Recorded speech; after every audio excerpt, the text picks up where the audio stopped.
but you're refilming this video because you're a fucking idiot. Didn't I make you laugh? Didn't I make you smile? Hi friends, it's Rory, and today is a exciting video because it is a haul video. I don't buy a lot of books, and I don't buy a lot of books in bulk specifically. If I am gonna buy a book, it'll just be like a one-off thing. Kind of like, you know, as a treat, I have a little extra money on my paycheck, that type of thing. But it is in America the time when tax returns start to come around, and I use mine for mostly responsible things. I paid off my credit card, I put some money away in savings, specifically because I'm buying myself a lightsaber for my birthday this year. Excited. But I did have a little extra money of my tax return, and I decided that I was going to buy some books from Book Outlet, and that is what we have today. I also bought one book off of Amazon that I couldn't find off of Book Outlet, but I wanted it like for years, and it matched really well with my goal of only reading middle grade books for the month of March. So I'm actually going to start with that one, and that is Star-Crossed by Barbara D. This is a story of a girl named Maddie who is in a production of Romeo and Juliet for her 8th grade class, and through some events that happen in the story, she actually ends up playing Romeo. But the thing is, she kind of is starting to get a crush on the girl playing Juliet, who is named Gemma, and it's just kind of an exploration of that first crush. And it's beautiful. I've actually already read this book, and I have so many things to say that I'll say in my wrap-up for March. 2 were also rebuys, so I'm actually gonna go through those rebuys first, just because they're books that I already have talked about before. They're books that I already own, and I rebought them for one reason or the other. Okay, so the first rebuy that I have was, I got it. I got the paperback version of Enchanted. I know that I hate paperback, and I've said it so many times on this channel how I hate paperback books, but this is my favorite cover of Enchanted, and also the current copy of Enchanted I've had since I was like 13, and it's gone through some things. Like, it's gone through some wear and tear. Here, one second, let me grab it. So this is my old copy of Enchanted. Like I said, I've had it since I was 13. It's water damaged. There's a stain here. The pages are really old. There are some pages where I've dog-eared it. There's whatever the heck this is. And I just, I love this book so much. And this is my favorite book, and this is how it looks after I'm turning 27 in May, and I've had this since I was 13, so this is what it looks like after 13 years of use. It's not, honestly, not as bad as you'd think it would be for how much I've read it, but there's stains on the pages, there's places where, you know, I've marked it, there's a lot of things in here, and this book has gone through it. It has served its purpose, and now it is time for it to be laid to rest. It kind of smells a little bit.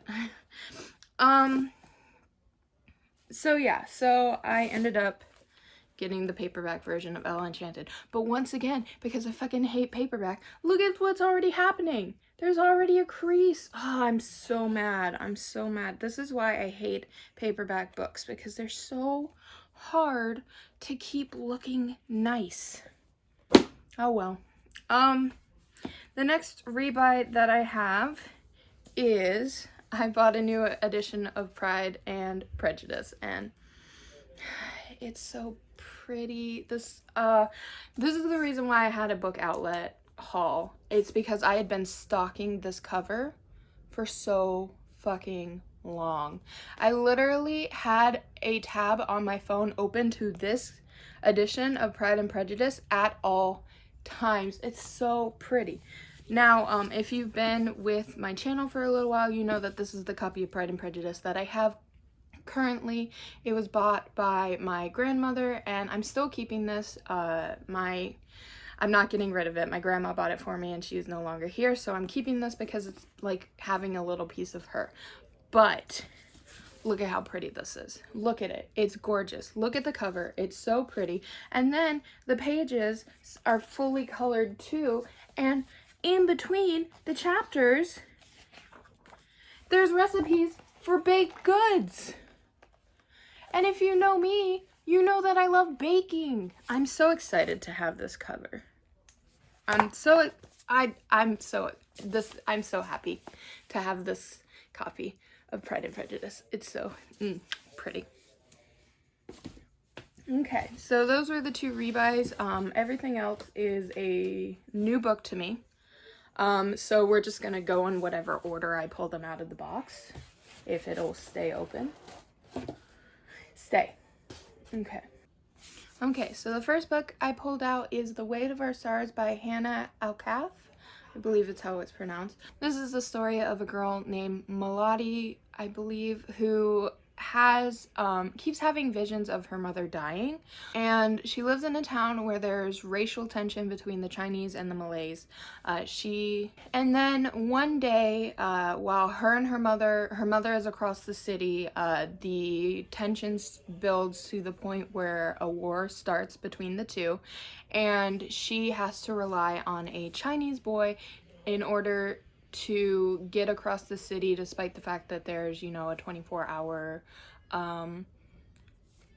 curfew, and there's a whole bunch of fighting in between her and her mother. Along with that, the entire time, she thinks that she is being controlled by a djinn. And so yeah, I'm probably gonna read this for Asian Readathon in May. Up next is What I Leave Behind by Alison Mcgee.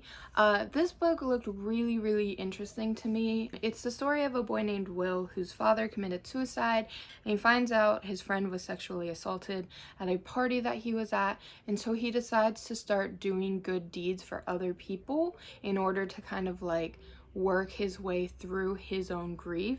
What was really interesting to me about this book was that it is 100 chapters of 100 words exactly each chapter, and it was really interesting in seeing how that would read.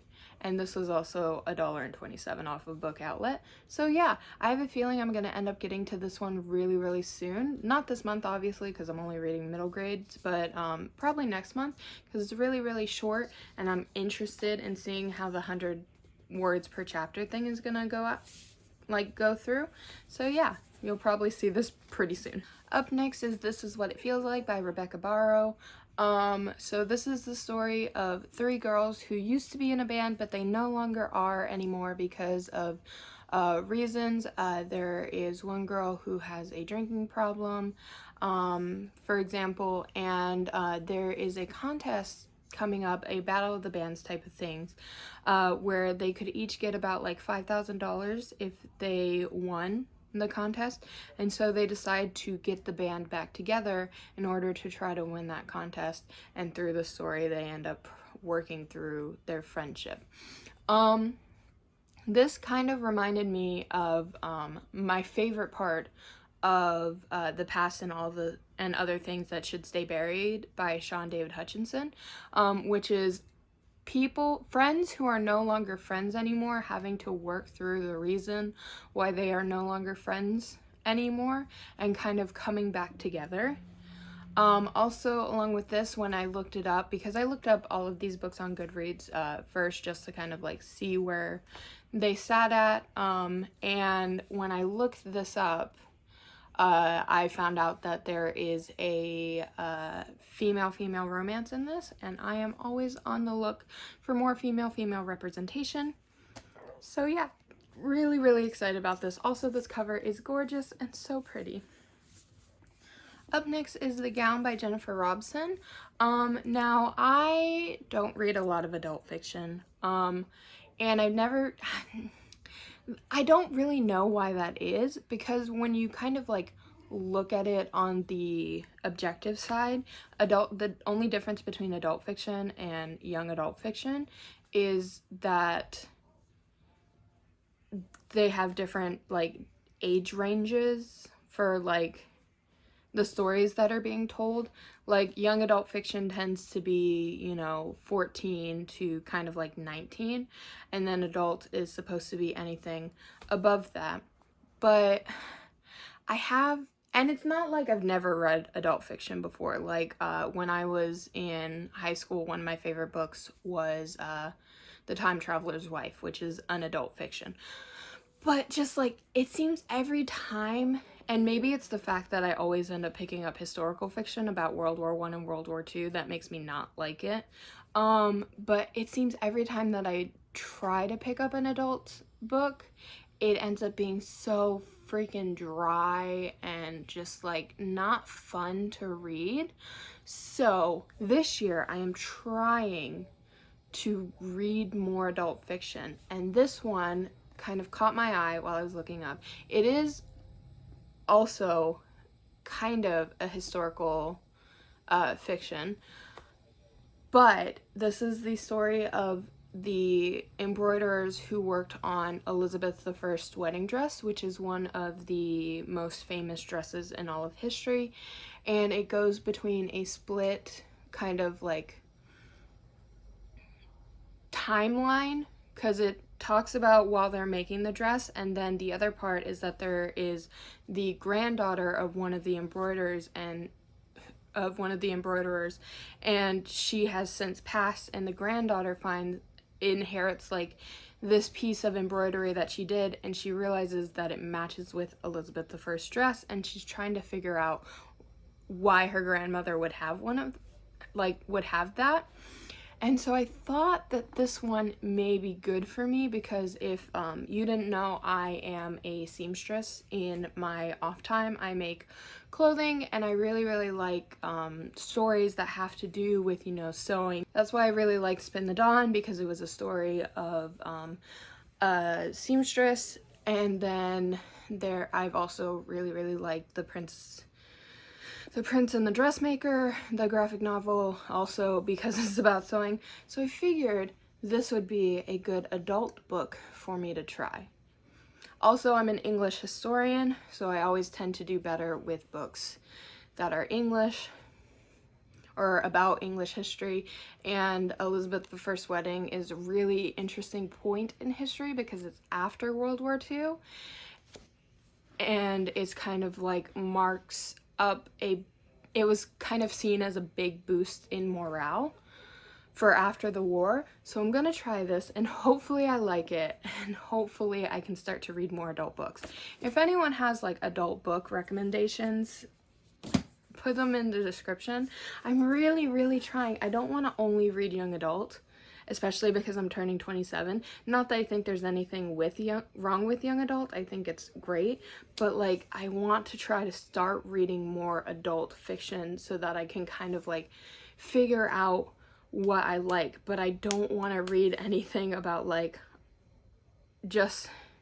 Here's the real thing. I think that in my head, because of the dry fiction that I've read, I also tend to think that a lot of adult books, specifically for women, are just like about office romances, and I don't really want that. I don't really want office life.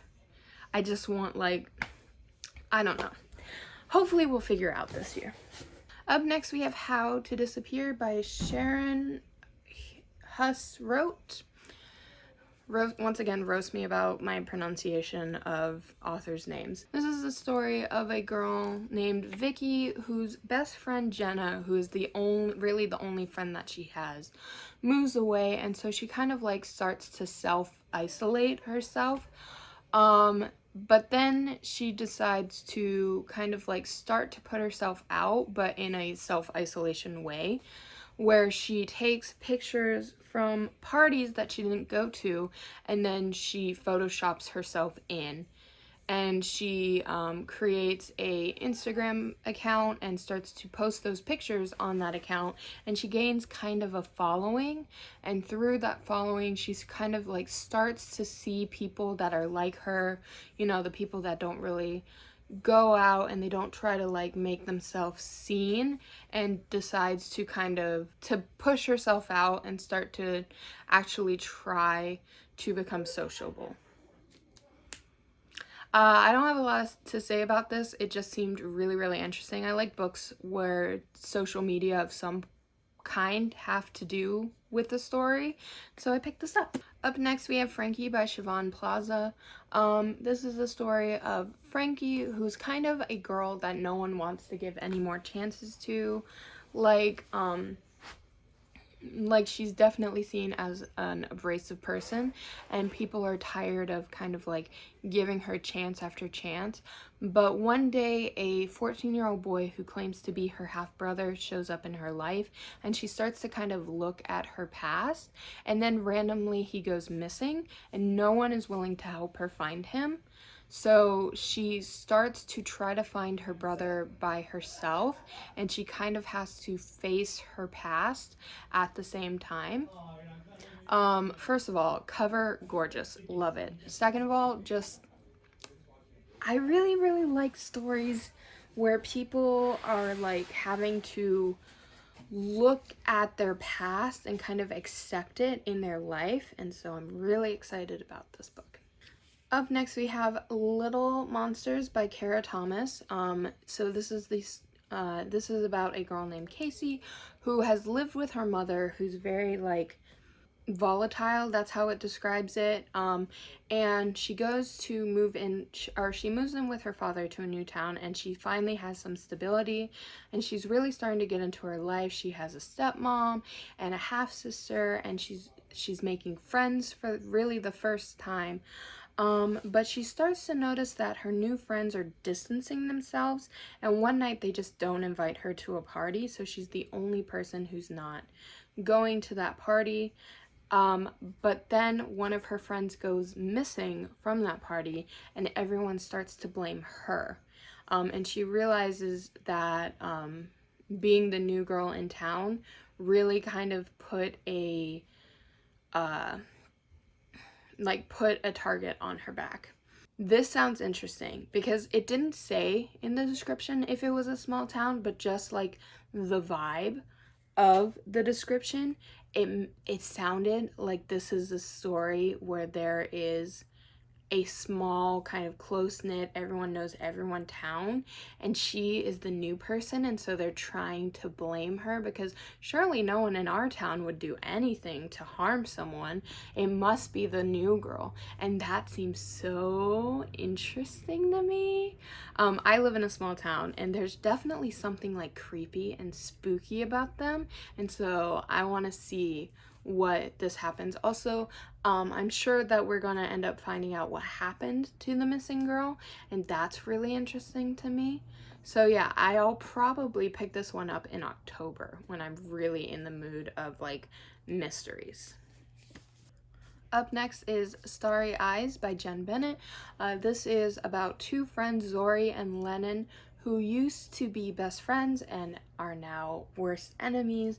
They go on a camping trip with a whole bunch of other people in their friend group, and then through somehow the two of them end up stuck in kind of like abandoned in the woods together, and they have to work together in order to try to escape the woods and get back home.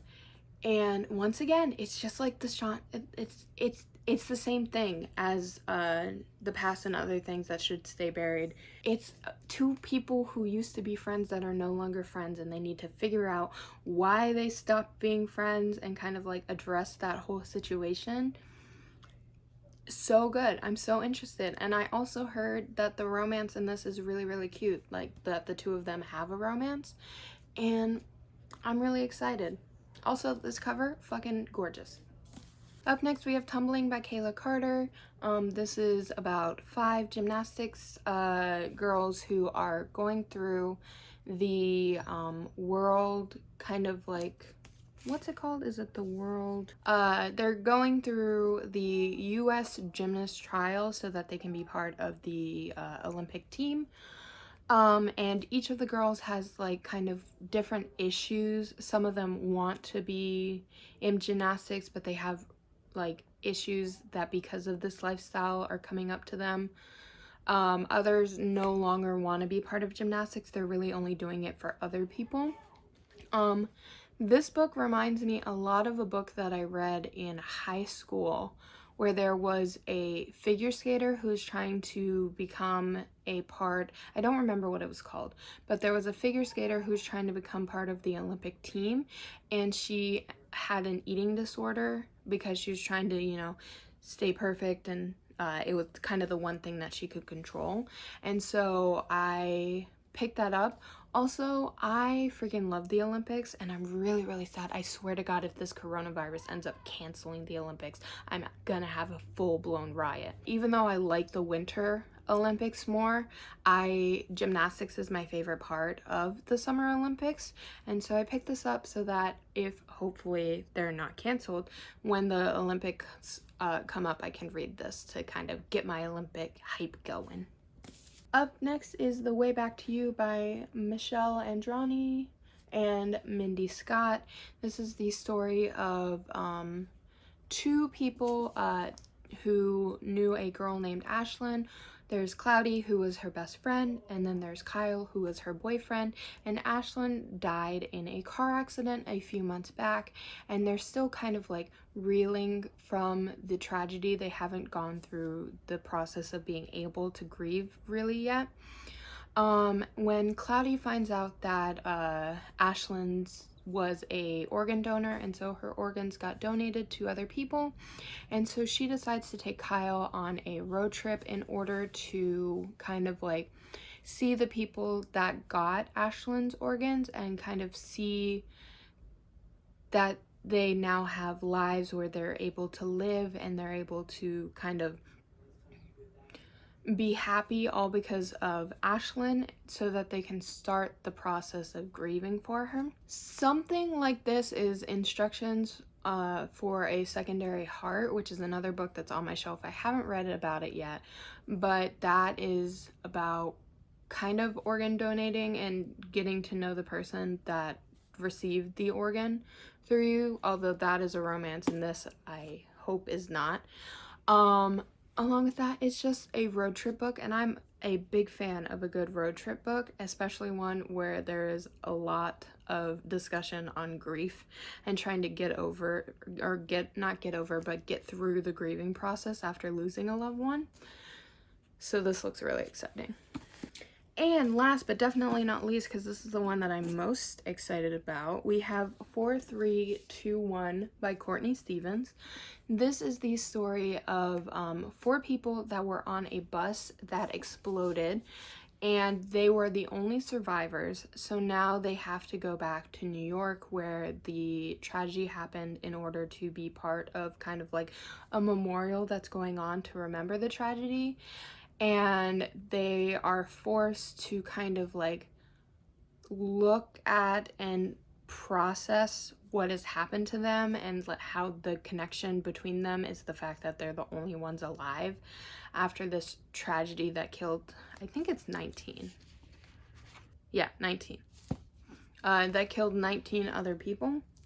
I actually picked this up because I saw Chelsea Dolling Reads her Reading My Rainbow book, where she only read books, and she loved this book, and it made me really, really interested in it. So I will probably pick this up really, really soon. I'm excited to see what's going on. And that is officially all the books in this haul. I probably won't have another haul. Actually, that might be a lie. I may have one after my birthday, if I have money left over, or if I get a lot of money from family members for my birthday. So I may do another haul after that, but it'll probably not be until after my birthday, which will be around June-ish, when I would make the order and actually film the haul. And I haven't even really decided on if I'm going to do that or not, because I may just repurchase the original Percy Jackson series because someone stole mine and I don't have them on my shelves and it makes me look like a bad Percy Jackson fan. Anyways, in the meantime, let me know if you've read any of these books and what your thoughts on them were. My favorite thing about hauls is that people get really excited about talking about books that they're excited to read about, and so I just want to hear all of the excitement, all of it, just all up in my comments, please. As always, I hope that you guys had a good time with me today. There's a link down below to where you can register to vote. Please let your voice be heard, especially if you have voting coming up for primaries. I hope you guys have a great rest of your day. Bye!